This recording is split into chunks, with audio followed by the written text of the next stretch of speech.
बचपन में मेरा कॉन्फिडेंस ऑलमोस्ट ज़ीरो था। ओके। मैं अपनी स्किन में, अपनी बॉडी में अच्छा फील नहीं करती थी। मुझे हर समय एक इन्फीरियरिटी कॉम्प्लेक्स इतना ज़्यादा मेरे ऊपर हावी रहता था। मुझे ऐसा लगता था कि शायद मैं कुछ नहीं कर पाऊंगी ज़िंदगी में। आई am good for nothing. But fortunately मेरी लाइफ में मेरी टीचर आई, जिन्होंने मुझे ये बताया कि जो दूसरे हमारे बारे में बोलते हैं वो सिर्फ उनका ओपिनियन होता है। और जो हम अपने बारे में सोचते हैं, जो हम अपने आप को मान लेते हैं, वो हमारी रियलिटी होती है। सो वो उसकी फॉलोअर थी, तो वो इस बात में बिलीव करती थी कि जैसा हम सोचते हैं वैसा हम बन जाते हैं। और उन्होंने मुझे इतना कॉन्फिडेंस दिया कि जो लड़की 7th 8th क्लास तक बिल्कुल नहीं बोलती थी, मौका देखती थी कि कब मौका मिले और यहाँ से निकले और छुप जाए गई, मैं अपने स्कूल की 12th में हेड गर्ल बन गई। तो उन्होंने मुझे इतना कॉन्फिडेंस दिया। फिर तो ऐसा है ना कि आपको पता चल जाता है। एंड देन जब मैंने साइकोलॉजी पढ़ी तो मुझे सारा का सारा सीक्रेट से रिवील हो गया। एंड इस तरह से एक अंडर कॉन्फिडेंट या ये कहिए ऑलमोस्ट जीरो कॉन्फिडेंस जिसको खुद का ही नहीं पता था कि वो सच में कुछ कर पाएगी, वो आज मतलब एक सक्सेसफुल, मैं प्राउडली इस बात को कह सकती हूँ। और उस लेवल पर पहुँचना इतना आसान नहीं।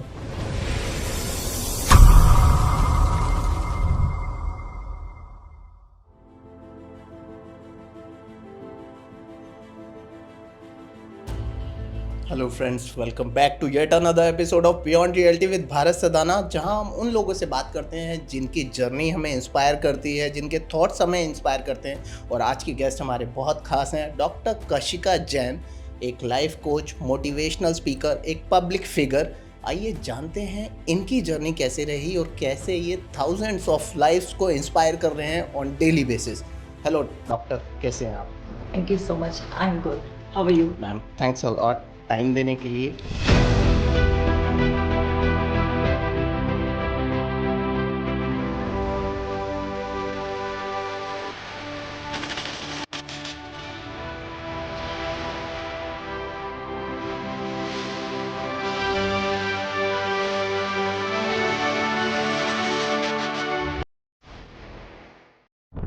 आपकी जर्नी कैसे स्टार्ट हुई मैम?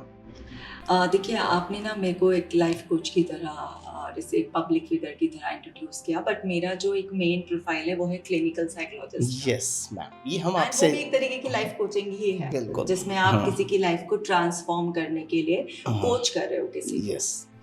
सो मेरी जर्नी के बारे में अगर आप पूछ रहे हैं तो मेरी जर्नी स्टार्टिंग में बहुत रोलर कोस्टर जर्नी थी।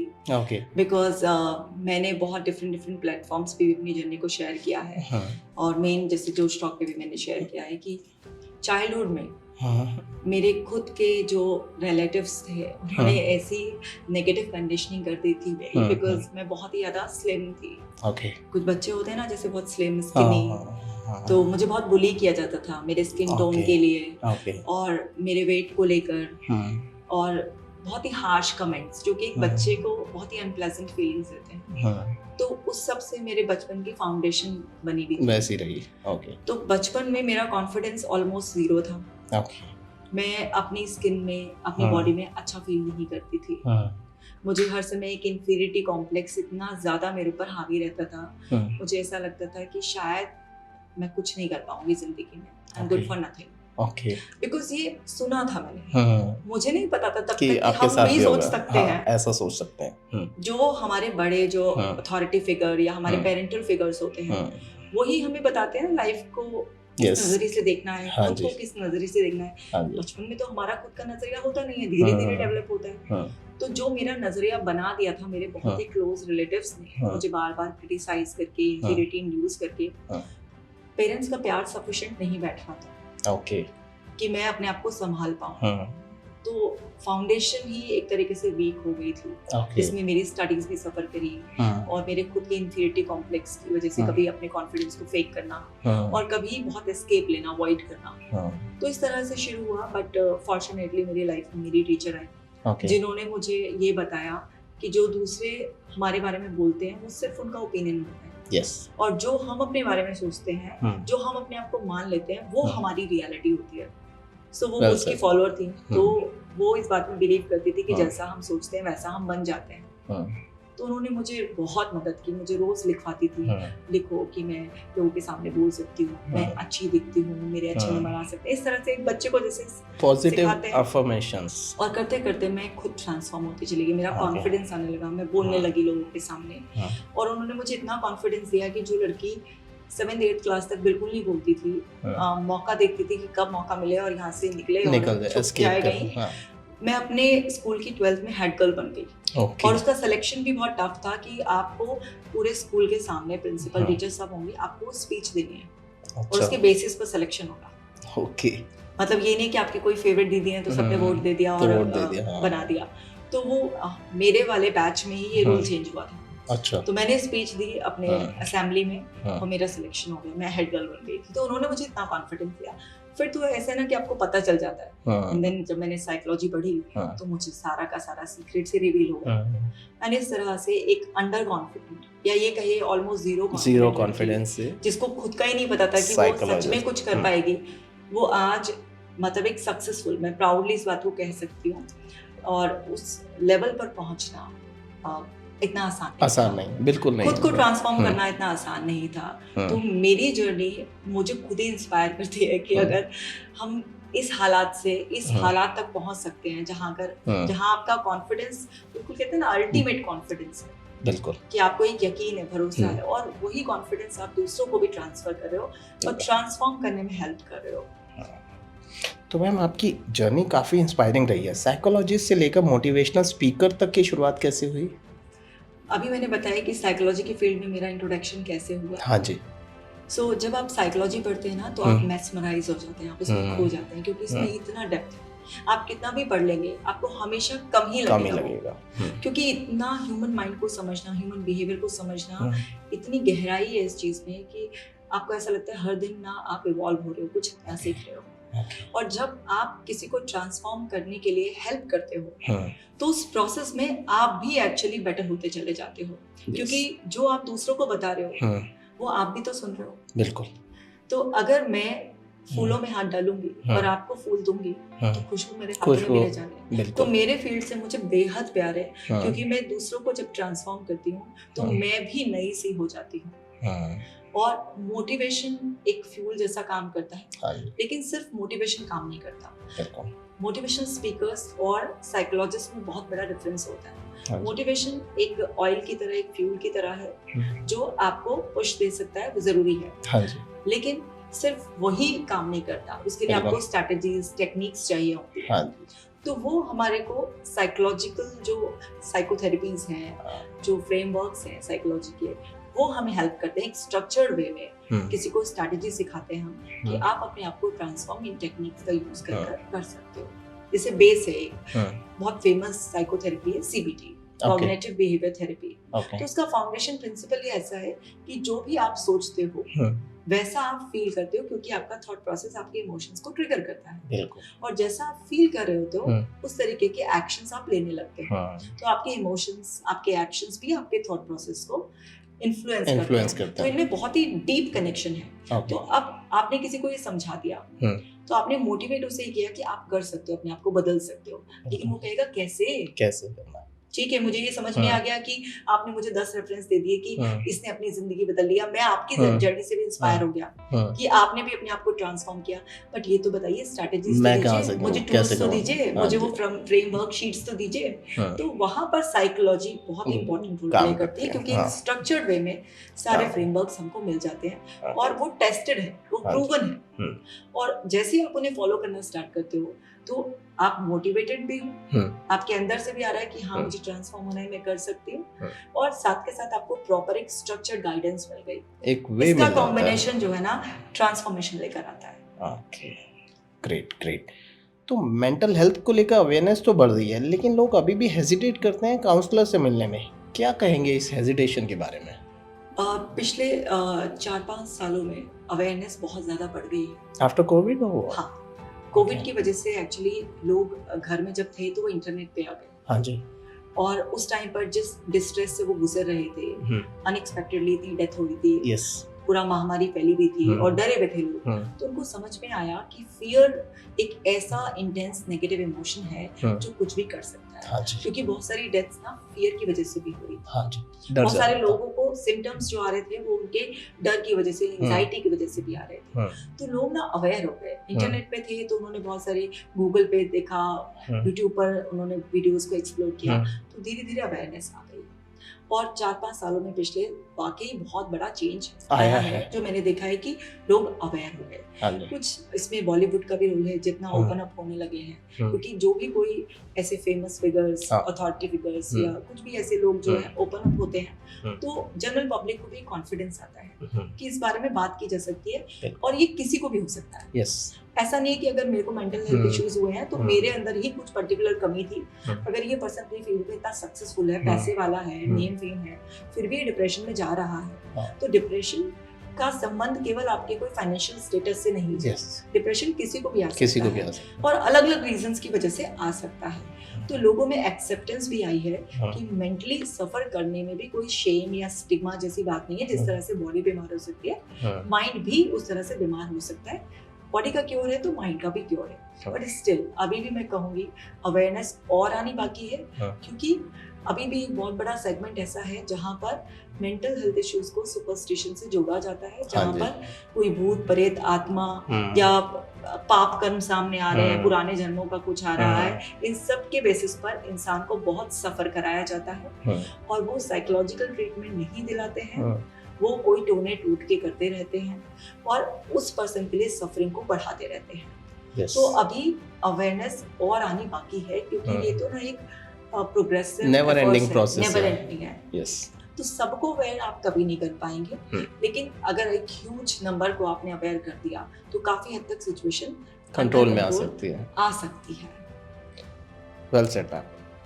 आप लाइफ कोच भी हैं, तो साइकोलॉजिकल और कोचिंग अप्रोच में क्या फ़र्क होता है? देखिए ऑलमोस्ट ना सेम ही होते हैं। ओके। क्या होता है कि पहले ट्रेडिशनल साइकोलॉजिस्ट क्या फॉलो करते थे, वो ना क्लाइंट को एक सेफ स्पेस देते थे जिसमें कि वो अपनी फीलिंग्स को वेंट आउट खोल के बात करे, और उस सेफ एक्सप्रेशन के बाद वो उसको बहुत ही ज्यादा टूल्स, टेक्निक्स, स्ट्रैटेजीज इतनी नहीं बताते थे। उसको खुद बोलते थे कि आप अपनी लाइफ के सॉल्यूशंस खुद ही आप निकालो। लेकिन अभी हमने क्या है, इसमें कोचिंग मिक्स कर दी है। इसमें हम उनको ना डायरेक्ट टेक्निक्स भी बताते हैं, उनको सॉल्यूशंस भी बताते हैं, क्योंकि अगर वो सॉल्यूशंस निकालने के माइंड फ्रेम में होता तो वो आप ही के पास क्यों आता। बिल्कुल सही। अगर हम ये कहेंगे कि आपकी बात हमने सुन ली है और आप सॉल्यूशन आप ही को निकालना है, तो आपको लगेगा कि मैंने तो अपना पैसा, अपनी एनर्जी सब वेस्ट करी है और सिर्फ ऐसे मुझे सुना, कुछ बताया तो है नहीं। तो सामने वाला उस माइंड फ्रेम में है ही नहीं कि अभी अपनी लाइफ के लिए राइट सॉल्यूशन को वो चूज कर सके। तो हमने इसमें कोचिंग को मिक्स किया, क्योंकि कोचिंग में क्या होता है कि आप ना गाइड करते हैं, उस चीज को टीच करते हैं। आप चाहे वो जनरल कोचिंग हो, कोई बच्चा IAS-PCS की तैयारी कर रहा है, कोई भी कोचिंग ले रहा है वो, तो उसमें कोच जो टीचर होते हैं वो क्या करते हैं, वो पूरा समझते हैं इस बच्चे को माइंड प्रोग्राम करने के लिए, क्वालिफाई कराने के लिए किसी चीज को, ये सिलेबस कवर कराना है, तो वो उसको पढ़ाते हैं और कुछ होमवर्क भी देते हैं। ये एक कोचिंग मॉड्यूल होता है, जिसमें एक ट्रेनर पूरा आपको एक्सप्लेन करता है, सॉल्यूशंस ओरिएंटेड एंड सब पूरा प्रैक्टिस कराता है। बट इनिशियली साइकोलॉजिस्ट ऐसा नहीं करते थे, वो सिर्फ एक सेफ स्पेस देते थे। अब हमने इसमें कोचिंग को मिक्स कर दिया, जिसमें हम उसको डायरेक्ट वो शीट्स भी प्रोवाइड कराते हैं, पूरी टेक्निक सिखाते हैं, प्रैक्टिस कराते हैं, होमवर्क्स भी देते हैं। केवल एक्सरसाइज और डाइट गाइडेंस नहीं, पूरा tools and techniques based frameworks देते हैं। तो ये एक तरीके से कॉम्बिनेशन है। तो इसमें रिजल्ट्स में इफेक्ट आया है, इंप्रूव हुए हैं रिजल्ट्स? बहुत ज्यादा। मैंने अपनी प्रैक्टिस जब से स्टार्ट की है तो मैंने सॉल्यूशन ओरिएंटेड प्रैक्टिस ही की है। तो यही एक यंग जनरेशन माइंड का भी फर्क होता है। जैसे you are a young mind, तो you are evolving with the time, तो आप ही नए फ्रेमवर्क ला रहे हैं, which is good for the society I guess. पहले वाले साइकोलॉजिस्ट ऐसे नहीं करते थे आई गेस। आप मैंने देखी कि मैंने 1000 प्लस शीट्स ना डिजाइन की भी है। Okay, great. मतलब हर महीने 10 से 15 शीट्स में और डिजाइन करती रहती हूँ नहीं।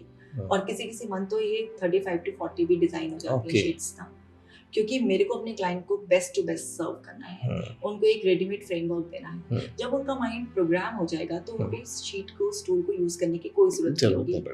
क्योंकि उनके माइंड में वो चीज़ फीड हो जाएगी, वो उसको मेंटली भी कर पाएंगे। लेकिन इनिशियली माइंड में अगर सपोज कीजिए उनका ब्रेन बहुत फॉगी है, इनअटेंशन की प्रॉब्लम है, मेमोरी का इशू है, तो वो याद ही नहीं रख पाएंगे ना उस चीज़ को। अगर मैंने केवल वर्बल उनसे टॉक थेरेपी की तो वो याद नहीं रख पाएंगे, फिर वो उस स्ट्रैटेजी को या जो मैंने समझाया उसको यूज नहीं कर पाएंगे। लेकिन अगर हमने उनको रिटिंग टूल का वो दे दिया, एक स्ट्रक्चर्ड वे में उनको सब कुछ बता दिया, तो उससे फॉलो करना आसान होगा और धीरे धीरे वो माइंड में फीड होता चला जाएगा। फिर आप उसको ओरली कर लेंगे, तो इससे रिजल्ट्स में बहुत पॉजिटिव इम्पैक्ट आया है और लोगों के लिए इजी हो गया है समझना भी और फॉलो करना भी। ग्रेट। आपने अपने काम के दौरान क्या कॉमन मेंटल हेल्थ चैलेंजेस देखे हैं, स्पेशली अर्बन इंडिया में रहने वाले लोगों के बीच? देखिए, कोई भी चाहे वो अर्बन हो, रूरल एरियाज हो, कहीं पर भी हो, ह्यूमंस की ना साइकोलॉजी आप ऐसा मानिए कि 70 to 80% सेम होती है। ठीक है, सेम ही है। हाँ जी। तो अगर हम एरिया की क्राइटेरिया को हटा दें और कॉमन चैलेंजेस के बारे में कॉमन मैन की बात करें तो मेल्स और फीमेल्स के अलग अलग है। ओके। दोनों में ही सप्रेशन होता है, लेकिन उनका कन्वर्जन दोनों में अलग अलग होता है। ओके। अगर हम खासतौर से इंडिया की बात करें तो यहाँ पर बेसिकली क्या होता है, पेरेंट्स की, फैमिली वालों की एक्सपेक्टेशंस अपने लोगों से ये होती हैं कि वो हर समय एक दूसरे से जुड़े रहें और वो इमोशनली इतना अटैच्ड होते हैं कि वो ना बहुत एक्सपेक्ट करते हैं और उस एक्सपेक्टेशन में वो बहुत सारी अजम्पशंस करते हैं और जब वो फुलफिल नहीं हो पाती है तो वो वहाँ पर अंदर अंदर नॉन एक्सेप्टेंस की वजह से लो फील करना स्टार्ट कर देते हैं। लेकिन जॉइंट फैमिली हो या न्यूक्लियर फैमिली हो, जैसे ही आपने एक्सप्रेशन किया तो सामने वाला डिफेंसिव हो जाता है कि हम तो तुम्हारे लिए इतना कर रहे हैं, इतना सब कुछ हमने पूरी जिंदगी तुम्हारे लिए गला दी है और फिर तुम ये सिला दे रहे हो, तुम्हारी तो शिकायतें नहीं खत्म हो रही हैं। तो वहां पर लोगों का एक्सप्रेशन ब्लॉक हो जाता है और वो एक्सप्रेस नहीं करते हैं तो वो अपने आप को या तो सप्रेस करते चले जाते हैं, दबाते घोटते चले जाते हैं, कहना बंद कर देते हैं, क्योंकि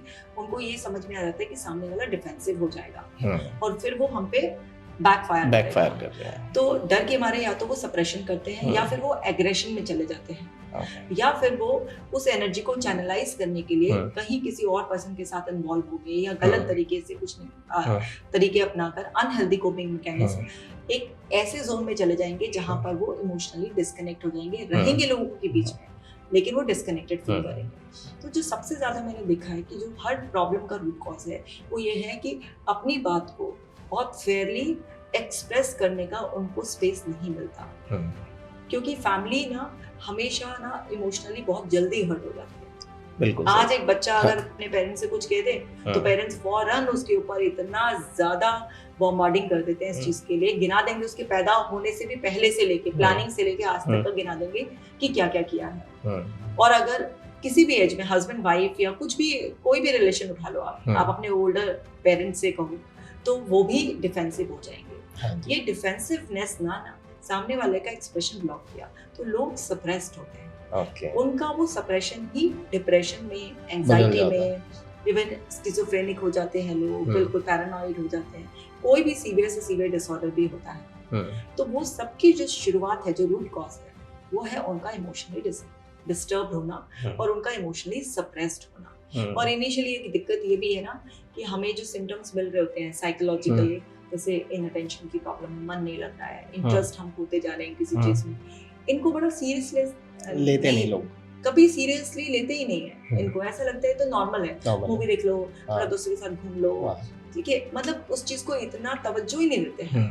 उसको ऐसा मानते हैं कि इसमें कौन सी बड़ी बात है, तो सबके साथ होता है। कोई फिजिकल सिम्टम भी आ रहा है, नींद आनी कम हो गई है या भूख कम ज्यादा हो गई है या फिर इंसान ने विड्रॉ करना शुरू कर दिया है, इन सारे सिम्टम्स को भी ना कैसे करते हैं, जैसे विड्रॉ करना, ये तो इकल खुरा हो गया है तो इससे सीधे मुंह बात ही नहीं करता है। आप रीजन ही नहीं समझ रहे हो कि वो क्यों विड्रॉ कर रहा है या वो आजकल क्यों कम खा रहा है, क्यों उसको नींद नहीं आ रही है, सीधा अटैक कर देंगे उस पर। हो सकता है रात रात भर इसका मोबाइल चल रहा हो इसलिए नींद नहीं आ रही है इसको।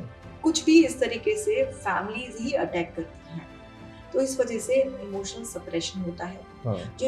जो मैं कह रही हूँ आपसे, ये मैं अपने क्लाइंट्स के जो है, क्योंकि जब मैं उनसे बात करती हूँ तो पूरा मैं उनका पूरा बैक हिस्ट्री जब खंगालती हूँ तो धीरे धीरे समझ में आता है कि उनको फैमिली में कैसा एनवायरनमेंट मिला, फैमिली का कैसे सपोर्ट था, उन्होंने स्टार्टिंग में अपनी बात कहनी चाहिए, लेकिन किसी ने उनको सुना अंडरस्टैंड नहीं किया, एक्सेप्ट नहीं किया, बल्कि रिजेक्शन मिला। तो वो धीरे धीरे दबाते गए और दबाते दबाते इस हालत तक पहुंच गए। तो मेल और फीमेल्स का फियर सेम रहता है? और देखिए फीमेल ना बहुत ज़्यादा सप्रेस होती हैं, क्योंकि उनको एनर्जी चैनलाइज करने के ऑप्शन आज भी इतने ज़्यादा नहीं है। मोस्टली फीमेल्स अभी भी जो केवल घर संभालती है, हाँ जी, तो वो तो घर के कामों में ही उलझ गए और एक 4-5 लोगों के बीच में ही रहकर रह जाती हैं। हाँ जी। बट कुछ फीमेल्स जो अपने आप को और एक्टिविटीज में, हेल्थी एक्टिविटीज में एंगेज कर लेती हैं, लाइक योगा में कर लिया, कुछ डांस हो गया, कुछ और क्रिएटिविटी, घर से ही कुछ अपना बिजनेस स्टार्ट कर लिया, तो उनकी एनर्जी चैनलाइज हो जाती है। तो उनका सप्रेशन आगे चलकर किसी डिसऑर्डर में कन्वर्ट नहीं होता। मेल्स में क्या होता है कि सप्रेशन उनमें भी होता है, लेकिन क्या होता है मेल्स की साइकोलॉजी में हमेशा से ये डाला जाता है, तुम लड़कियों की तरह रो नहीं सकते हो, क्या ये छोटी छोटी बात पर बातें करने शुरू कर दी। और बड़े ऐसे वर्ड्स ना कि क्या मतलब, एक वर्ड है जो मेरे को बोलते भी अजीब सा लगता है, ऐसे बोलते हैं क्या लुगाइयों की तरह चालू कर दिया, ऐसे। और ये मेरे मेल क्लाइंट्स ही बताते हैं कि मैम हमने ऐसा करना की कोशिश करी तो तुरंत एकदम से ये आया। अब कोई इंसान अपनी फीलिंग्स को एक्सप्रेस कर रहा है तो उसमें उस तरीके से उसको शेम करने की क्या बात है। मेल हो या फीमेल हो, दोनों ही अपनी फीलिंग्स को एक्सप्रेस कर सकते हैं।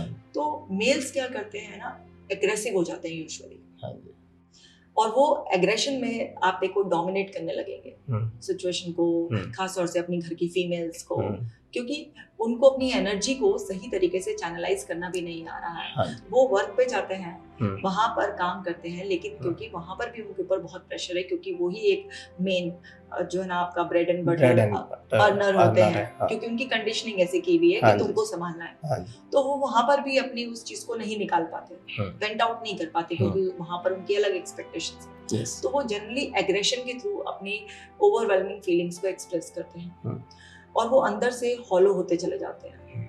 और कई बार बहुत सारे मेल्स भी फीमेल्स की तरह बिल्कुल ना इमोशनली एक्सप्रेस करते हैं, बहुत रोने लग जाते हैं या पूरा अच्छी तरीके से वेंट आउट करते हैं। बट मेल्स में ओपन एक्सप्रेशन बहुत कम है, फीमेल्स में ओपन एक्सप्रेशन कंपैरेटिवली ज्यादा है।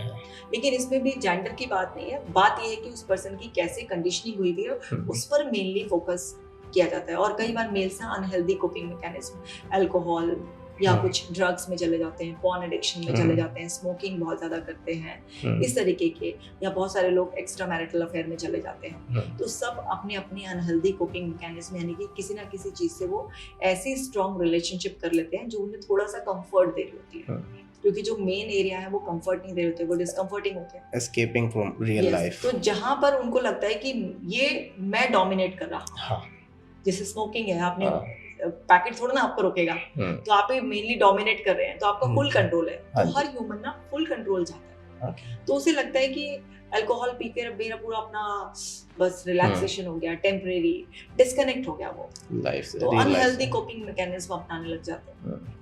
मैम, एक कामयाब और हेल्थी लाइफ के लिए 3 बेसिक मेंटल एक्सरसाइजेस क्या होनी चाहिए जो हर इंसान अपने डेली रूटीन में यूज कर सकता है?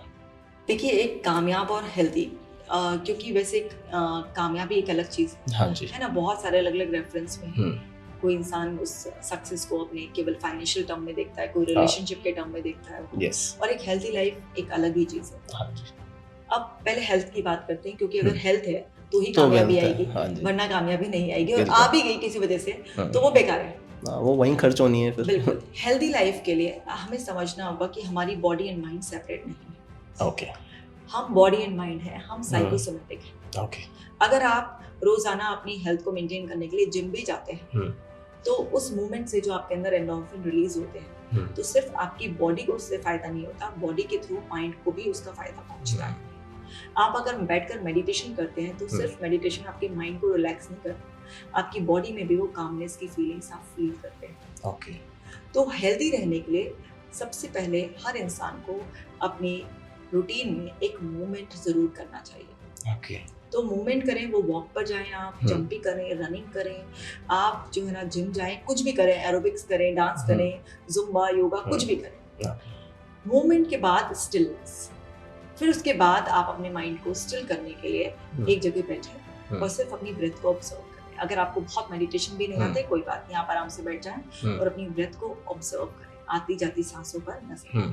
तो स्टिलनेस की एक्सरसाइज, मूवमेंट पहले एंड देन स्टिलनेस, तब एक साइकिल कंप्लीट होता है। तो ये एक फाउंडेशन है जो आपको करना चाहिए। है।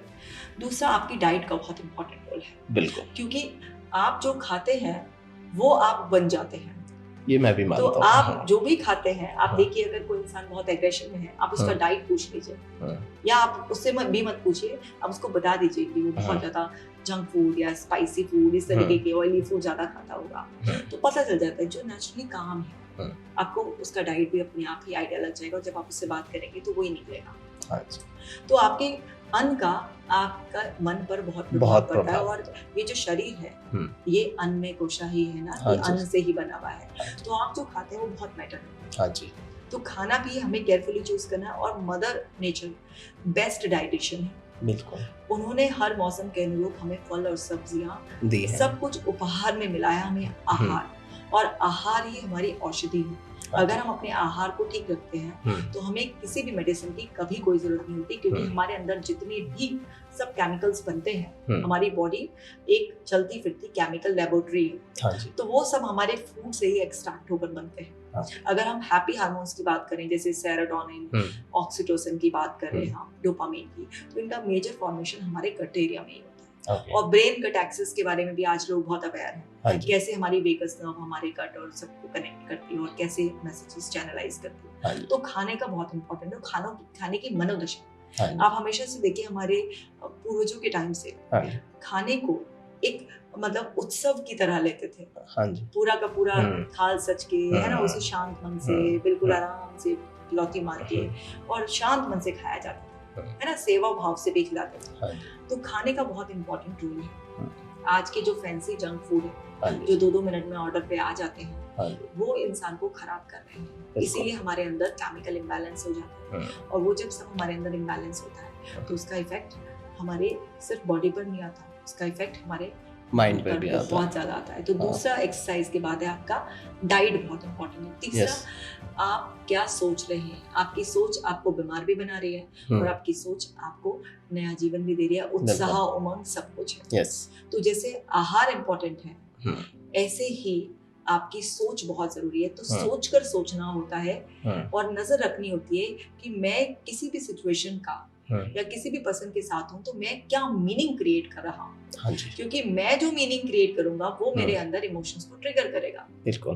तो मेरे अंदर की जो भाव दशा बनेगी, मेरे अंदर के जो इमोशंस होंगे, उसके पीछे की एक स्टोरी होगी, वो स्टोरी बहुत इंपॉर्टेंट है। मैं हमेशा बोलती हूँ, अचानक कुछ नहीं होता। पूरा देखो जर्नी को पीछे मुड़कर, और तिल तिल तिल तिल करके आप ना अपने आप को तैयार कर रहे थे इस प्रॉब्लम के लिए। तो आप जब बिना सोचे समझे दूसरों को कॉपी करना स्टार्ट कर देंगे, या किसी भी सिचुएशन में ना आप खराब मीनिंग देंगे। जैसे मैं आपको एक क्लाइंट का एग्जांपल देती हूँ, उनका एक्सीडेंट हो गया। वो और उनका दोस्त दोनों जा रहे थे, और टक्कर लगी और दोनों के दोनों ही गिर गए। चोट दोनों की लगी। एक ना उठते बोला, अरे भगवान शुक्र है मैं जिंदा हूँ। उसने लिटरली मुझे पूरा एक्ट करके बताया कि मैम उस टाइम पर मेरी ऐसी हालत थी कि भगवान शुक्र है मैं जिंदा हूँ। मेरे उसमें ऐसे मन में फीलिंग्स आ रही थी, क्योंकि जिस तरह से फोर्स लगी थी और हम पलटे थे, तो मुझे लग नहीं रहा था कि हम बचेंगे उस मोमेंट, कि ऐसा था कि बिल्कुल सब घूम गया था कि गए। और वहीं दूसरा जो दोस्त था वो गालियां बक रहा था, हाय हाय मचा रहा था, कर रहा था बहुत। चोट दोनों की ऑलमोस्ट सेम लगी थी, लेकिन एक ने सबसे पहले उसके अंदर क्या था कि हाय भगवान बच गया, शुक्र भाव। और दूसरा इंसान गालियां दे रहा था, अंधे हैं साले, जो भी उसके मुंह में गालियां आ रही थी वो सब गालियां दे रहा था, और बहुत ज्यादा चीख रहा था। सिचुएशन एक ही थी, लेकिन दोनों का उस सिचुएशन में जो रिएक्शन था वो डिफरेंट, बहुत ही डिफरेंट था। इस वजह से क्या हुआ, जिसने ग्रेटिट्यूड की फीलिंग थी कि बच गया, लाइफ भी बचने के चांसेस नहीं थे, वो बहुत फास्ट हील कर रहा था। लेकिन ये जो दूसरा था, इसको ट्रीटमेंट इतना जल्दी सपोर्ट नहीं कर रहा था, और इसकी हीलिंग नहीं हो रही थी, और ये डिप्रेशन में चला गया था। तो इस लड़के की मम्मी के साथ इसका दोस्त और भी फैमिली वाले आए थे, और तब ये मुझे बात पता चली कि ये हर समय कोसता रहता है, मैं अब बाहर नहीं जा सकता, मैं ये नहीं कर सकता, मैं ढंग से खड़ा नहीं हो सकता, और ये इस तरीके से पूरा दिन नेगेटिव बोलता है अपने आप को, मेरी जिंदगी बर्बाद हो गई, इस तरीके से ऐसे करता रहता है कि अपना वो दोस्त जो हर कदम इसके साथ खड़ा है क्योंकि वो बाइक चला रहा था कि उसको भी कोसता रहता है, उसको भी गालियां देता रहता है कि इसने ठीक से नहीं चलाई गाड़ी, तो ऐसे करते रहते हैं। लेकिन उसकी वही नेगेटिव कंडीशनिंग जो माइंड की थी वही उसके लिए खराब हुई। जब मैंने उनसे बात करी तो पता चला वो पहले से ही नेगेटिव, हर सिचुएशन में नेगेटिव देखने वाला है, तो और जो दूसरा दोस्त है वो हमेशा पॉजिटिव देखने वाला था। तो आपके पास सिचुएशंस जो आएंगी वो आपके कंट्रोल से बाहर रहेंगी, जो दूसरे लोग हैं वो भी आपके कंट्रोल से बाहर रहेंगे, बट आपके कंट्रोल में क्या है कि आप मीनिंग क्या देते हैं टफ से टफ सिचुएशन को भी। तो डेली बेसिस पर ये जरूर माइंडफुल रहें कि आप किस सिचुएशन को क्या मीनिंग दे रहे हैं, क्योंकि जो भी आप मीनिंग क्रिएट करेंगे वो आपके अंदर वैसे ही इमोशनल स्टेट को बनाए रखेगा।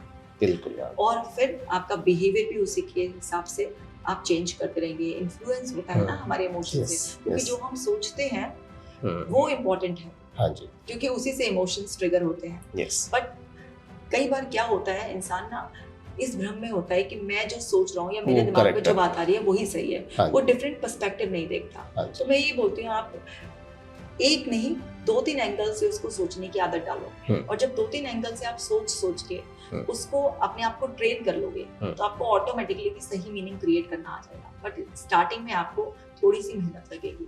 तो एक्सरसाइज करना बहुत इम्पोर्टेंट है, आपका डाइट बहुत इम्पोर्टेंट है, और आप क्या सोच रहे हो इम्पोर्टेंट है। और हेल्दी रहने के लिए एक चीज और हम ह्यूमंस के लिए बहुत इम्पोर्टेंट है, और वो है सेंस ऑफ सेफ्टी, और वो मिलती है हमें ग्रुप में, जब हम अपने फैमिली मेंबर्स के साथ होते हैं। क्योंकि आप कितना भी हेल्दी खा लोगे, टाइम पे सोओगे, टाइम पे उठोगे, ठीक से खा रहे हो, सब कुछ कर रहे हो, बट अगर आपके पास वो रिलेशंस नहीं है जिनके बीच में आप सेफ फील करते हो, कंफर्ट आपको लगता है, तो आपके अंदर इनसिक्योरिटी रहेगी। क्योंकि हम सारे के सारे ह्यूमंस हमेशा से ग्रुप में रहे, हमारे एंसेस्टर्स के टाइम से देखिए हम हमेशा ग्रुप फॉर्म करके रहे, तो हमारी मेन जो है कंडीशनिंग वैसे ही है। तो अगर आपका फैमिली एनवायरनमेंट अच्छा नहीं है, आपके घर में कलेश है, आप कितना भी अपनी डाइट का ख्याल रखो, कितना भी जिम चले जाओ, मेडिटेशन कर लो, आप हेल्दी नहीं कर सकते। तो फैमिली एनवायरनमेंट बहुत इंपॉर्टेंट है, उनके साथ टाइम स्पेंड करना बहुत इंपॉर्टेंट है, और सबके साथ एक कंपैशनेट की बॉन्डिंग रखना बहुत ज्यादा इंपॉर्टेंट है। अब बात आते हैं आपकी सक्सेस पर। अगर आप अपने हेल्थ का ध्यान रख रहे हैं इस तरीके से जैसा मैं बता रही हूँ, आपकी लाइफ में एक गोल है, क्योंकि अगर आपने ये सब चीजें ध्यान में रखी तो आप सॉर्टेड पर्सन। बिल्कुल। तो सॉर्टेड पर्सन को ये समझ में आता है कि मेरी जिंदगी में हर दिन का भी एक गोल है, और मेरा एक अल्टीमेट गोल भी है। तो वो गोल होगा आपकी जिंदगी में, आप यहाँ से शांत हो, पूरी बॉडी आपकी हेल्दी है, तब आप उस गोल पर बहुत ही अच्छी तरीके से पूरे पेशेंस के साथ, डिटर्मिनेशन के साथ, क्लैरिटी के साथ, कॉन्फिडेंस के साथ एक्शन लोगे टुवर्ड्स योर गोल। तो धीरे धीरे छोटी छोटी आपके पास सक्सेस आना स्टार्ट होगी। बिल्कुल। अगर मैम आप डिसीजन मेकिंग की बात करें तो आपके ओपिनियन में घर लेना सिर्फ एक फाइनेंशियल डिसीजन नहीं होता, उसका एक इमोशनल एंगल भी होता है।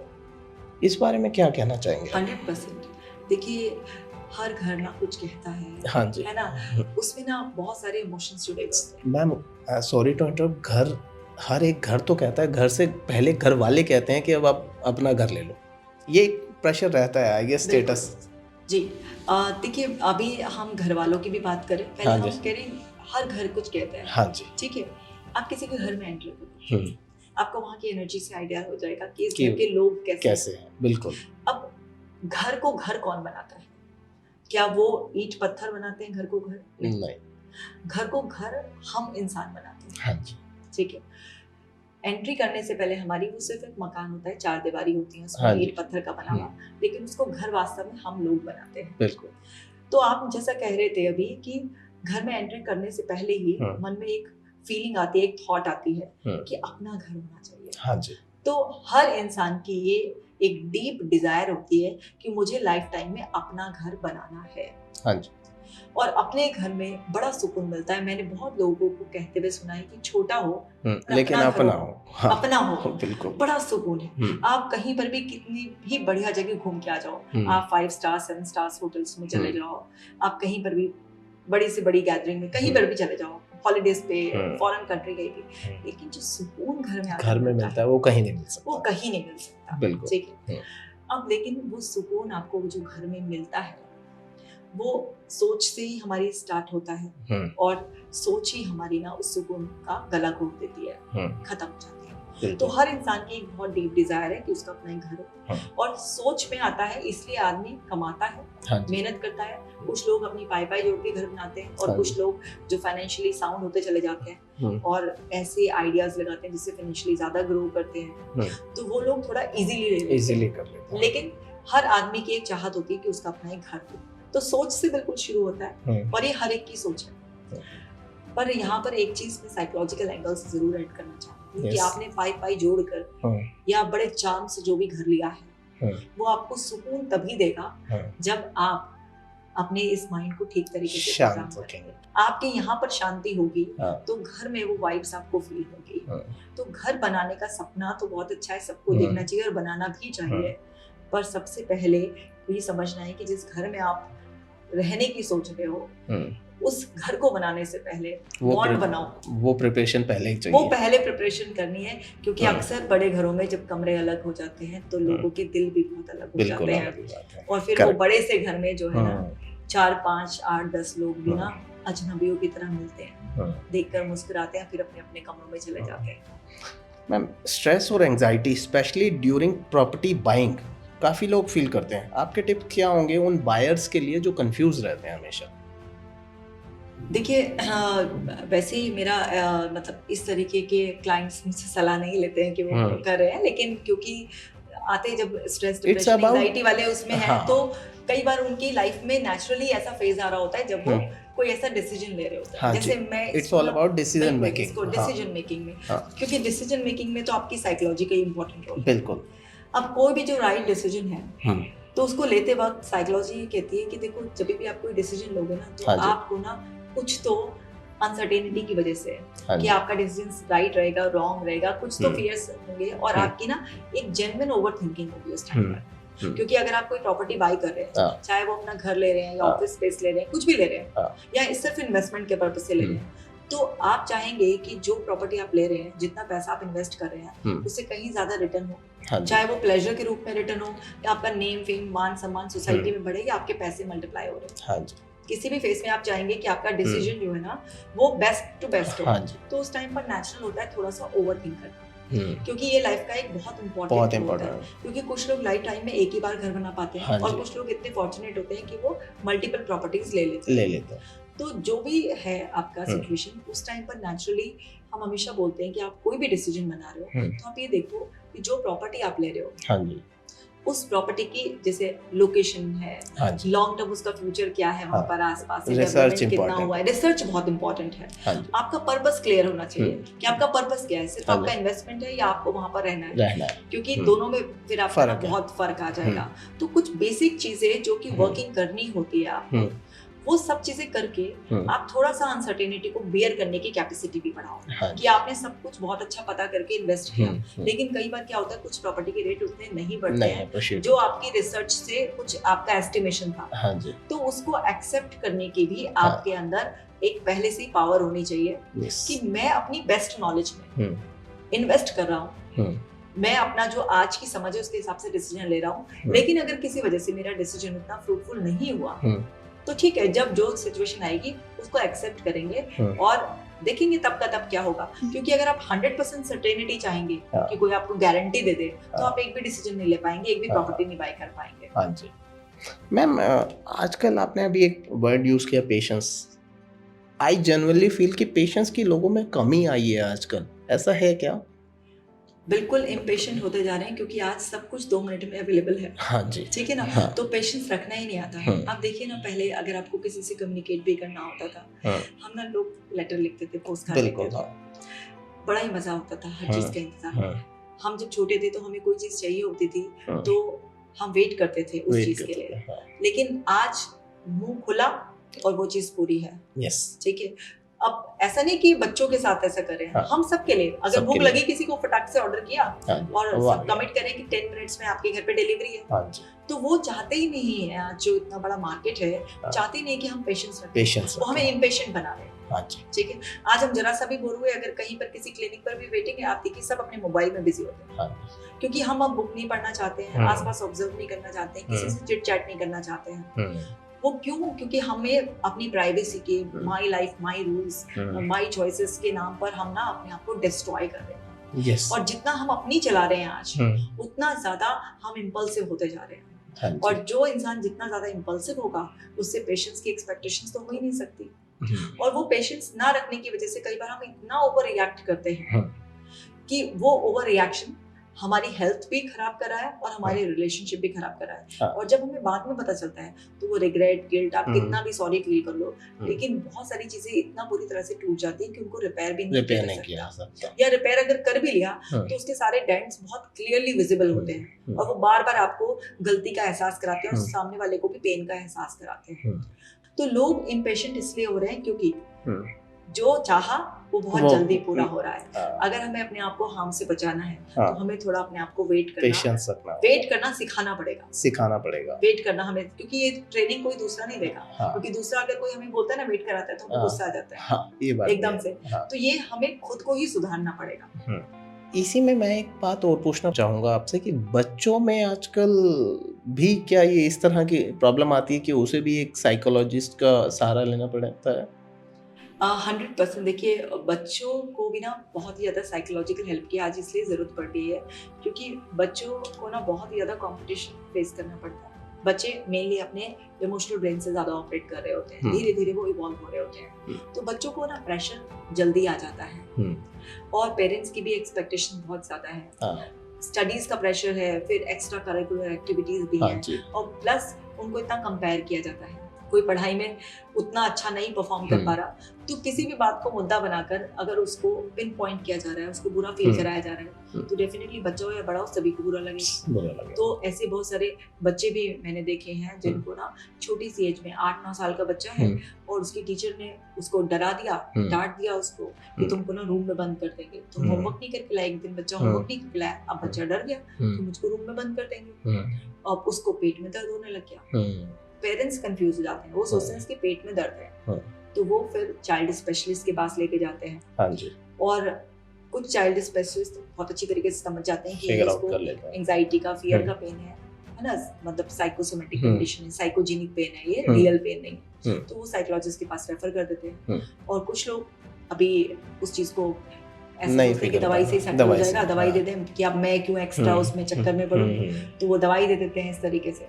लेकिन वो रीअकरिंग होता है पेन, क्योंकि वो पेन तो दिमाग से आ रहा है ना, वो फियर से आ रहा है। उसको ये है कि टीचर मेरे को डांटेगी फिर से, या मुझे बंद ना कर दे, या वो बच्चा मुझे फिर से चिढ़ाएगा।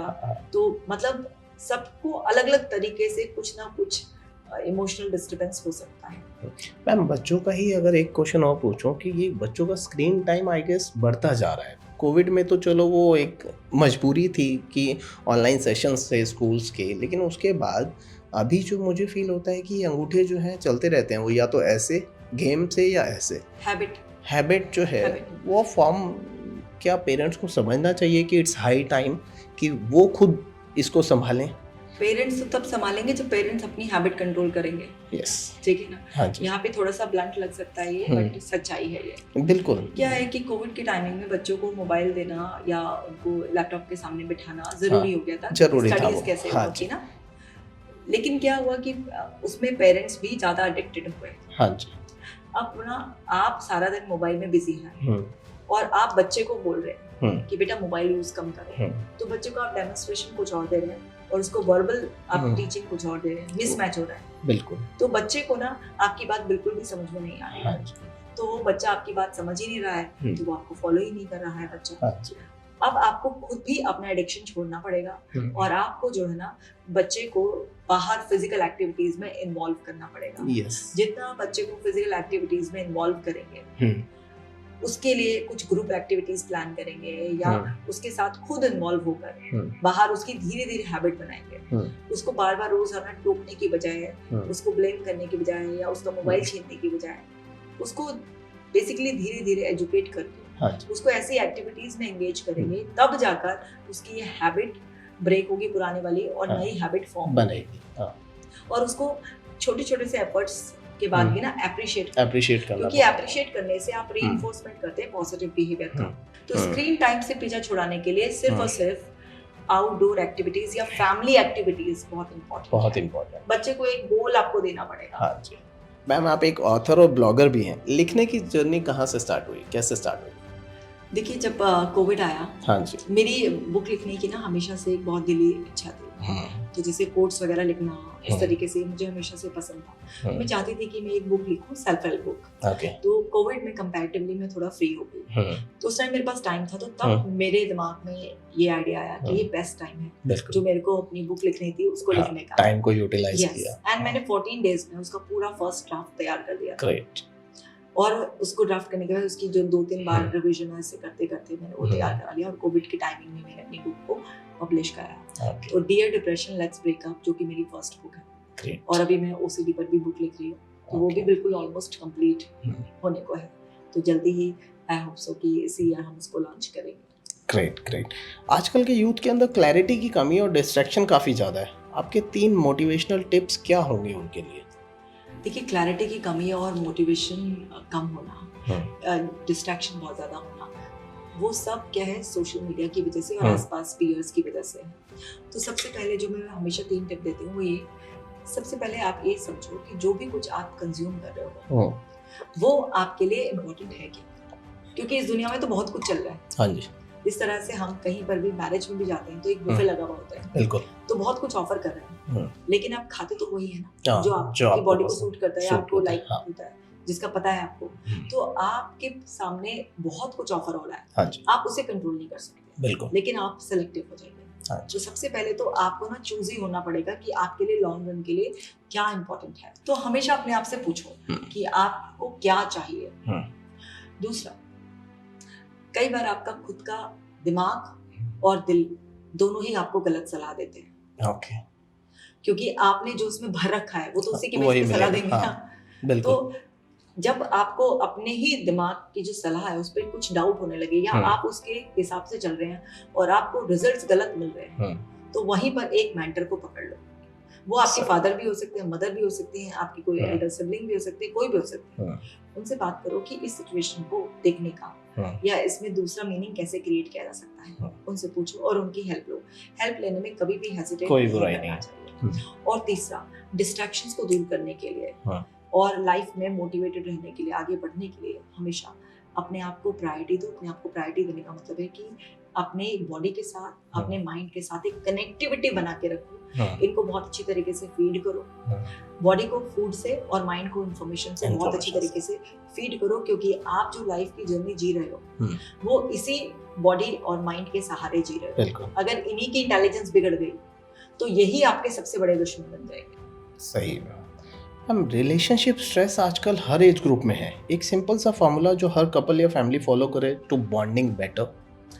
साथ में टाइम स्पेंड करना और एक फ्री स्पेस देना सामने वालों को कि अगर वो कुछ बोल रहा है तो वो सिर्फ अपनी फीलिंग्स एक्सप्रेस कर रहा है, आपको ब्लेम नहीं कर रहा है। यस, ये इम्पोर्टेंट है। जब आप टाइम देंगे किसी को, किसी के साथ बैठेंगे, आपने पुरानी फिल्मों में देखा होगा कि दो जो है ना लोग जो एक दूसरे को नापसंद करते हैं उन्हें एक साथ छोड़ दिया जाए, किसी एक्टिविटी में इन्वॉल्व कर दिया, धीरे धीरे उनकी फ्रेंडशिप हो जाती थी। हाँ जी।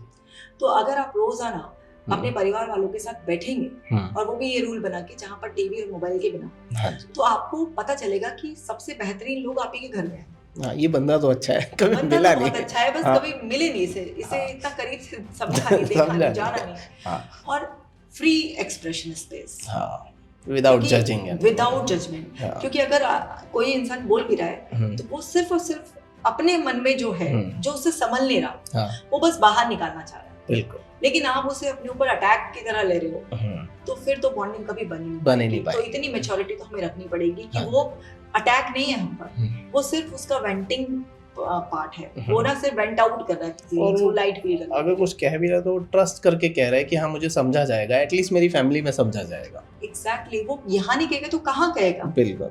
और वो बाहर वालों से कहेगा तब भी आप ये बोलेंगे कि हमसे कह देता, डायरेक्ट बात ही क्यों कहा। तो इसलिए जो है ना अपने लोगों को टाइम और उनको एक्सप्रेशन की फ्रीडम देनी चाहिए, तभी काम बन पाएगा। रिलेशनशिप का स्ट्रेस गायब होने का कोई और दूसरा तरीका। मैम, आपने अपने क्लाइंट्स के काफ़ी ट्रांसफॉर्मेशंस देखी होंगी, कोई एक रियल लाइफ इंस्पायरिंग स्टोरी जो आप कभी नहीं भूलती? एक स्टोरी है जो मेरे दिल के बहुत ही ज़्यादा करीब है। ये एक विलेज की भी और बिल्कुल ही बहुत ही इंटीरियर की स्टोरी है। ओके। वो लेडी 7 साल पुरानी बात है। आज हाँ। भी मुझे मेरे दिल के इतने करीब है वो स्टोरी। हाँ। वो लेडी अपनी बेटी को लेकर आई थी। उनकी बेटी को ना हिस्टीरिया के अटैक्स आते थे। ओके। और जिस गांव में वो रहती थी तो वहाँ पे सब लोग ये बोलते थे इसके कोई भूत चुड़ैल और इस तरह की कोई। हाँ। तो उनकी बेटी एकदम पैनिक होकर बिल्कुल फ्लोर पे लेट के बॉडी उसकी अकड़ जाती थी। हाँ। और वो अनाप शनाप बोलना शुरू कर देती थी। हाँ। और कई बार जो है ना उसको इस तरीके से होने लग गया था। ओके। क्योंकि उसके अंदर बहुत ही इमोशनल सप्रेशन था। उसके फादर आर्मी में थे हाँ। और उसके फादर आर्मी में थे, बहुत ही बेहद गुस्से वाले। अच्छा। वो जब भी घर पे आते थे अपनी वाइफ के साथ खूब मार पिटाई करना, हाँ। खूब गाली गलौज करना, जितनी आप गंदी गालियां आपने कभी सुनी हो हाँ। वो सारी की सारी उस लेडी को, जो पढ़ते उस थे ऐसे। लड़की की मदर थी, खूब पढ़ती थी और उसको खूब मारना पीटना। तो बच्ची ने वो देखा था शुरू से ही, तो वो बहुत ज्यादा डरी डरी रहती थी। हाँ। उसके भाई पर भी इम्पैक्ट आ रहा था, लेकिन इस बच्ची पे बहुत ज्यादा इम्पैक्ट आ रहा था क्योंकि हाँ। ये इसके मन में शुरू से ही बहुत डर बैठ गया था हाँ।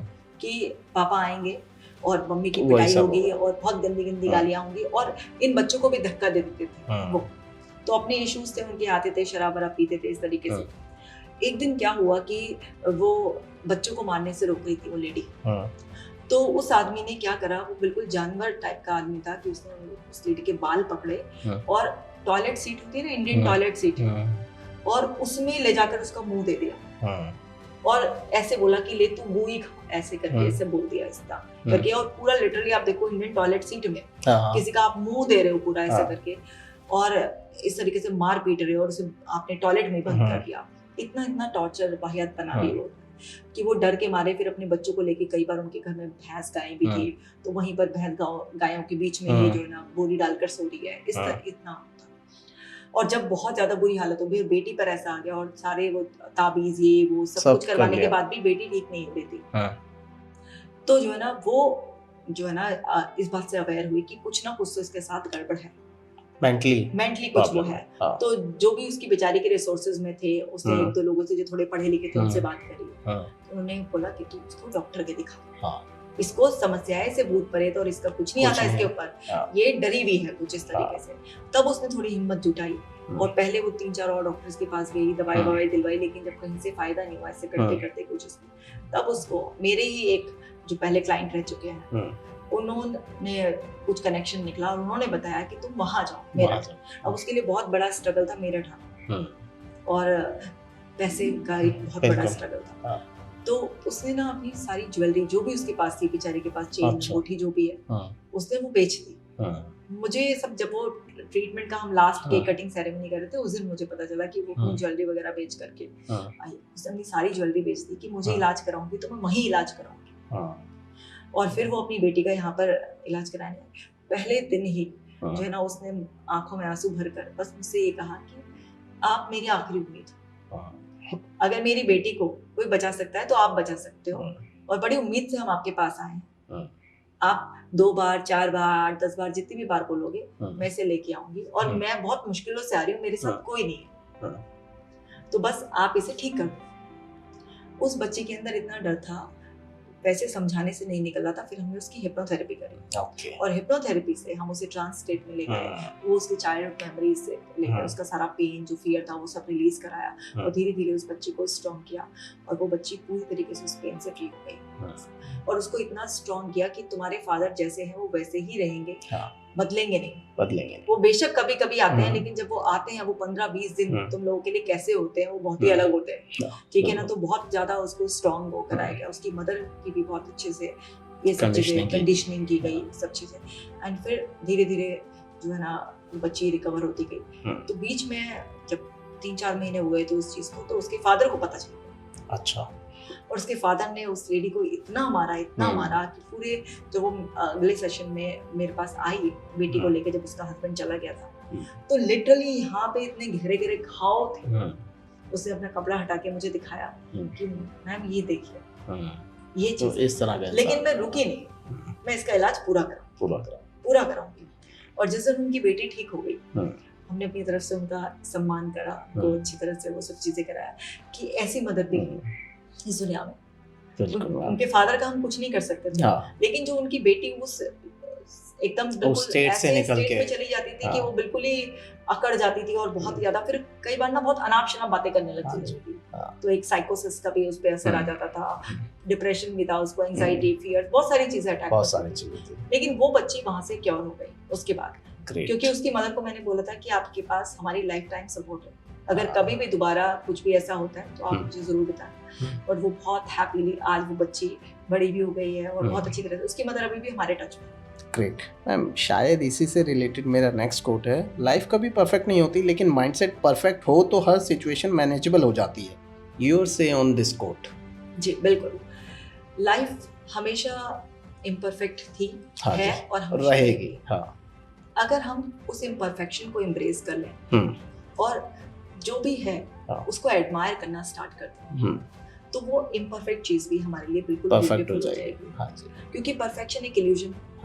परफेक्शन को कभी अटेन नहीं किया जा सकता। जो लोग परफेक्शन के चक्कर में पड़ते हैं वो स्ट्रेस, एंजाइटी, डिप्रेशन के शिकार हो जाते हैं, और जो लोग इम्परफेक्शन को एम्ब्रेस कर लेते हैं वो हमेशा सुखी। Great great great ma'am, public figure होने के नाते आपको लोगों के साथ जुड़ने का जरिया सोशल मीडिया भी बना है। How do you balance authenticity with the pressure of being visible? देखिए, सोशल मीडिया एक ऐसा प्लेटफॉर्म है जो आपको बहुत वाइड एक्सपोजर देता है। मैंने जब सोशल मीडिया पे अपनी प्रेजेंस बढ़ाई थी तो मेरा एक ही मोटिव था कि घर बैठे लोगों को हेल्प मिल जाए। क्योंकि बहुत लोगों को हेल्प की जरूरत है, सब आपको अप्रोच नहीं कर सकते। क्योंकि मैं हमेशा से खुद एक सफर रही थी, तो मुझे पता है हेल्प की कितनी बड़ी इंपॉर्टेंस है, और वो लोग भी हेल्प डिजर्व करते हैं जिनके पास रिसोर्सेज की कमी है। ठीक है, तो हर एक की मदर इतना बड़ा स्टेप नहीं ले सकती जैसे बच्चे के लिए। अब मेरी प्रैक्टिस बहुत ज्यादा बिजी है, उसके बावजूद भी मैं अपने कुछ शूट का स्लॉट रखती हूँ। उसका प्योर इंटेंट यही होता है कि क्वालिटी कंटेंट दो और लोगों की हेल्प करो। जब आप एक पब्लिक फिगर हो जाते हैं तो आपकी एक रिस्पॉन्सिबिलिटी हो जाती है, क्योंकि लोग आपको फॉलो करते हैं। तो डेफिनेटली एक हमारे शोबर्स पे रिस्पॉन्सिबिलिटी आ जाती है कि हम अपनी सोशल मीडिया प्रेजेंस को बहुत अच्छी तरीके से रखें और उनके सामने वो ट्रू ऑथेंटिक पिक्चर ही अपनी प्रेजेंट करें जो हम हैं। क्योंकि इस दुनिया में फेकनेस कभी नहीं चलती है। तो मिसमैच होने से ना आपकी रियलिटी और जो आपने सोशल मीडिया प्रेजेंस बनाई है, लोग आपके ऊपर से विश्वास खो देते हैं, और अगर आपने क्रेडिबिलिटी खो दी अपनी, तो आपने जो भी इतने सालों में अपने फॉलोअर्स बनाए थे, जिन लोगों के साथ आपका एक बॉन्डिंग बनी थी, वो सब बेकार हो जाता है। बिल्कुल मैम, ट्रोल्स, क्रिटिसिज्म और कांस्टेंट स्क्रूटनी से डील करना इमोशनली ड्रेनिंग हो सकता है। आप पर्सनली कैसे हैंडल करते हैं इसे? देखिए, ये सच में इमोशनली ड्रेनिंग होता है। सबसे पहले तो ना लिमिट करना। आप देखिए, अगर कोई भी सेलिब्रिटीज या क्रिकेटर हैं, कभी उनके भी लो फेजेस आते हैं, तो उनको भी यही सलाह देते हैं कि आप ना जो नेगेटिविटी स्प्रेड हो रही है उससे अपने आप को डिस्कनेक्ट कर लो, तो उसका इम्पैक्ट कम होगा। ऐसा नहीं है कि वो खत्म हो जाएगी बाहर की दुनिया में, लेकिन उसका इम्पैक्ट आप पर डायरेक्ट इतना नहीं आएगा। तो ऐसे ही है, अब आपको 100% जनता तो कभी भी पसंद नहीं करेगी। कोई पॉलिटिशियन हो, एक्टर हो, डॉक्टर हो, कोई भी पर्सन हो, कितना भी अच्छा काम कर रहे हो, लेकिन क्रिटिक्स तो हमेशा रहेंगे, और क्रिटिक्स हैं, इसलिए जो है दूसरी साइड का मजा है। बिल्कुल। तो क्रिटिक्स हमेशा रहेंगे, ये डिस्ट्रेसिंग होता है। तो सबसे पहले तो लिमिट करो एक्सपोजर, जब भी अगर ऐसी कोई सिचुएशन है। एंड मेरा जो अपना पर्सनल तरीका है, मैं कभी रिस्पॉन्ड नहीं करती इस चीज को, क्योंकि उसको रिस्पॉन्ड करने से वो चीज और बढ़ती है। सपोज कीजिए फॉर एग्जांपल किसी ने कमेंट भी किया, अब उस कमेंट पे मैंने भी कुछ लिख दिया अपने डिफेंस में या एग्रेसिव होकर, फिर वो भी लिखेगा, फिर मैं और लिखूंगी, फिर और टाइम वेस्ट होगा और वो नेगेटिविटी की चेन बन जाएगी। आप चाहते हो कि उसकी वजह से और माहौल खराब ना हो, तो आप उस कमेंट को डिलीट कर दो। तो मैं कभी नेगेटिविटी बढ़ाने में विश्वास नहीं करती, मैं हमेशा नेगेटिविटी को कम कर खत्म करने में विश्वास रखती हूँ। तो I personally never respond to this type of criticism. I guess this is a right way of dealing with it, because मेरा टाइम बहुत प्रीशियस है। और मुझे अपनी पॉजिटिव स्टेट रखनी होती है, तो मैं नेगेटिविटी को कंज्यूम ही नहीं करती। ग्रेट मैम, एक रैपिड फायर राउंड स्टार्ट करते हैं। घर या गाड़ी, पहले क्या लेना पसंद करेंगे? घर। Great. One book that changed your life? Power of subconscious mind. Great book, मैंने भी पढ़ी है। सबसे ज्यादा ओवरयूज्ड मोटिवेशनल लाइन? तुम सब कुछ कर सकते हो, हम सब कुछ नहीं कर सकते। हम कुछ बहुत अच्छा कर सकते हैं, लेकिन हर इंसान सब कुछ नहीं कर सकता। ये ओवरयूज्ड लाइन है। अर्ली मॉर्निंग और नाइट आउल? Early morning. एक चीज जिसे देखकर तुरंत आपका मूड खुश हो जाता है? एक नहीं है, वो 2 लोग हैं, मेरी डॉटर और मेरे हस्बैंड। ग्रेट। थेरेपी लेना स्ट्रांग लोगों का काम है या वीक लोगों का? स्ट्रांग लोगों का, क्योंकि जो थेरेपी के लिए आ रहा है वो स्ट्रांग ही है। हाँ जी, जो वीक है वो छुप के बैठा है, आई गेस। ग्रेट। अगर आप साइकोलॉजिस्ट ना होती तो क्या होते? अगर मैं साइकोलॉजिस्ट ना होती तो क्या होती? यस। जब से मैं बड़ी हुई हूँ तो मैंने और कुछ वैसे सोचा नहीं है, लेकिन आप मुझे सोचने की थिंकिंग जोन में अगर डाल रहे हैं तो मैं अगर साइकोलॉजिस्ट ना होती तो मैं फिर एक डांसर होती। मुझे डांस करने का बहुत शौक है। ग्रेट। मैनिफेस्टेशन या मेडिटेशन, अगर सिर्फ एक चूज करना हो तो? एक चूज करना हो तो मैं चूज करूंगी मेडिटेशन, क्योंकि मेडिटेशन से मैनिफेस्टेशन अपने आप हो जाता है। Great. One myth about mental health you want to bust forever? कि मेंटल हेल्थ एक लग्जरी है ना। वो लोग जाते हैं जो ज़्यादा चोचलेबाजी में विश्वास करते हैं, अपने आप को खुद संभाल नहीं पाते हैं। नहीं, मेंटल हेल्थ लग्जरी नहीं है, मेंटल हेल्थ एक नेसेसिटी है। और सबको अपनी मेंटल हेल्थ को प्रोटेक्ट करने के लिए अपनी लाइफ टाइम में थेरेपिस्ट से बात करनी चाहिए। Great ma'am, I must say this is a very insightful session. कोई फाइनल मैसेज आप हमारे व्यूअर्स को अगर देना चाहें, प्लस आपको कहाँ फॉलो किया जा सकता है, प्लीज़? देखिए, मेरा एक ही मैसेज हमेशा सबको रहता है कि आप इस प्लेनेट पे सबसे ज़्यादा प्रीशियस हैं। यस। और आप ही हैं जो अपने आप को सबसे अच्छी तरीके से समझ सकते हैं। जब भी आपको ऐसा लगे कि आपके अंदर कुछ ठीक नहीं चल रहा है, जो रूटीन से अलग हटकर चल रहा है, तो तुरंत अवेयर हो जाइए और उस टाइम पर अपने आप को पैम्पर कीजिए। अपने आप से पूछिए कि आप क्या चाहते हैं। आपको वापस से कंफर्ट में आने के लिए क्या करना होगा। अगर सेल्फ हेल्प कर सकते हैं, बहुत अच्छी बात है। अगर आपने इनिशियली अपने ऊपर ध्यान दे लिया तो बहुत अच्छे से आप कर सकते हैं। अगर आप उस स्टेज से बाहर निकल गए हैं तो फिर आप एक स्ट्रॉन्ग डिसीजन बनाइए कि आप ना किसी को अप्रोच कीजिए जो आपको सुन सके, समझ सके और आपको पॉइंट आउट करके बता सके कि कहाँ पर आपको इम्प्रूव करना है। और हैंड होल्डिंग की जरूरत है तो आपकी हैंड होल्डिंग कर सके और आपको डार्कनेस से लाइट की तरफ ले जा सके। तो ये सबसे इम्पोर्टेंट है, क्योंकि आप इस प्लेनेट पे सबसे प्रीशियस इंसान है। तो अपने आप को सबसे ज़्यादा रिस्पेक्ट से और प्यार से ट्रीट कीजिए। सबसे ज़्यादा बड़े दुश्मन हम खुद के ही हैं, क्योंकि हम खुद को ही सबसे ज़्यादा खराब तरीके से ट्रीट करते हैं। सबसे ज़्यादा नेगेटिव सेल्फ टॉक हम खुद से ही करते हैं, बहुत ज़्यादा उससे करते हैं। तो यही मेरा एक हमेशा मैसेज रहता है। और रही बात फॉलो करने की, तो देखिए मैं आप सभी लोगों की मदद करने के लिए कंटेंट बनाती हूँ। तो इंस्टाग्राम, फेसबुक, जितने भी एक कॉमन आजकल प्लेटफॉर्म्स हैं, सभी पर हमारी प्रेजेंस है। लॉन्ग वीडियो से लेके शॉर्ट वीडियो से लेके जो मैं पोस्ट डालती हूँ, ब्लॉग्स वगैरह, वो सभी चीज़ें हैं, हर जगह मिल सकता है। यूट्यूब पर भी है, हमारे इंग्लिश का भी चैनल है, हिंदी का भी चैनल है। तो ये हैं डॉक्टर कशिका जैन। इनके सारे जो सोशल मीडिया हैंडल्स हैं आपके स्क्रीन पर हैं, आप फॉलो ज़रूर कीजिए। आई मस्ट से जो उन्होंने कंटेंट बनाया है वो देखकर ही मैं मजबूर हुआ कि नहीं, मुझे एक सेशन मैम के साथ चाहिए। एक डीप सेशन मैं जानना चाहता था कि how complex decision making works, और भी बहुत कुछ सीखने को मिला। तो इसी तरह के कंटेंट के लिए आप फॉलो कर सकते हैं भारत सदाना, हमारे चैनल को इंस्टाग्राम पर भी और यूट्यूब पर भी, और मैम को ज़रूर फॉलो कीजिए, आपको बहुत कुछ सीखने को मिलेगा। मिलते हैं अपने अगले एपिसोड में। Till then take care, bye.